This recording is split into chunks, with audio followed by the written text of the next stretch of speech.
Pernah nggak kamu merasa ada yang sakit, tapi kamu sendiri bingung sakitnya di mana? Kamu sehat katanya, tapi kenapa rasanya seperti sesak?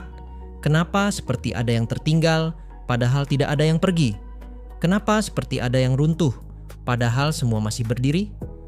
Ternyata bukan tubuhmu yang sakit, tapi ada sesuatu di dalam kepalamu yang menyimpan luka yang tak terlihat, luka yang tak berdarah. Dan faktanya, itu bukan cuma perasaan. Penelitian dari para ahli saraf menyebut, ketika kamu mengalami penolakan, kehilangan, atau trauma emosional, otakmu meresponnya sama seperti saat kamu terluka secara fisik. Anterior cingulate cortex, bagian otak yang memproses rasa sakit fisik, juga menyala ketika kamu dikhianati, ditolak, atau diabaikan. Artinya, patah hati itu bukan cuma istilah puitis, tapi kenyataan biologis. Sakitnya itu nyata, tapi nggak kelihatan. Dan itu yang bikin luka emosional jadi lebih sunyi. Kalau tanganmu berdarah, orang akan bertanya, "Kamu kenapa?" Tapi kalau hatimu yang hancur, seringkali dunia diam. Atau lebih buruk, mereka bilang, "Kamu terlalu sensitif. Kamu terlalu drama." Gitu aja baper. Padahal mereka nggak tahu, ada hari-hari di mana kamu bangun dan rasanya berat sekali untuk sekadar bernapas. Aku pernah dengar cerita seseorang. Seorang perempuan, usianya 23 tahun, kuliah sambil kerja. Dari luar, dia terlihat kuat, selalu tersenyum, aktif, dan tangguh. Tapi tiap malam, dia bicara ke dirinya sendiri, "Kenapa aku merasa gagal terus ya? Apa aku nggak cukup baik? Kenapa semua orang bisa bahagia, kecuali aku?" Dia nggak tahu harus cerita ke siapa, karena dia takut dicap lemah, dia takut dikasihani, dia takut tadi dianggap aneh. Jadi dia simpan semua itu sendirian, sampai suatu hari dia benar-benar jatuh. Bukan secara fisik, tapi secara mental.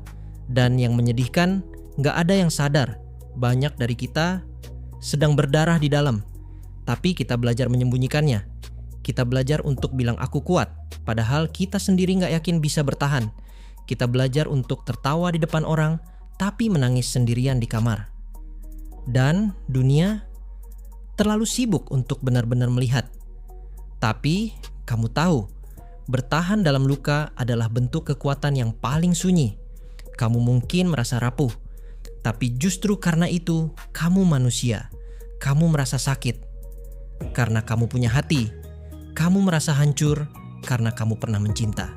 Dan yang hebat, meski kamu hancur, kamu tetap memilih untuk hidup. Luka emosional memang tak bisa dilihat, tapi ia meninggalkan bekas. Bekas yang membuatmu lebih berhati-hati, lebih tenang, lebih memilih diam daripada debat, lebih memilih sendiri daripada dipatahkan lagi. Tapi jangan salah, itu bukan bentuk menyerah. Itu adalah bentuk kamu belajar. Karena terkadang, menjadi kuat bukan berarti selalu tegar.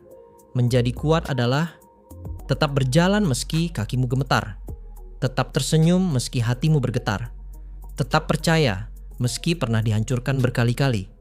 Dan untuk kamu yang sedang merasa sendiri saat ini, yang sedang menyimpan sesuatu yang berat, yang gak tahu harus cerita ke siapa, aku cuma mau bilang, kamu gak lemah, kamu gak aneh, kamu manusia. Dan gak apa-apa kalau hari ini kamu cuma ingin istirahat. Gak apa-apa kalau hari ini kamu belum bisa bangkit. Gak apa-apa kalau kamu belum tahu mau kemana. Karena luka yang tak berdarah kadang cuma butuh satu hal, dimengerti. Jadi untuk kamu yang terus hidup meski hancur, yang terus bernafas meski sesak, yang terus mencoba meski lelah, terima kasih, kamu luar biasa. Mungkin kamu belum sembuh, tapi kamu sedang tumbuh. Dan luka itu suatu hari nanti akan menjadi alasan kenapa kamu lebih kuat dari hari ini. Bukan karena kamu melupakannya, tapi karena kamu belajar untuk hidup bersamanya dengan cara yang lebih bijak. Think first. Karena tidak semua luka bisa dilihat, tapi bisa dimaknai.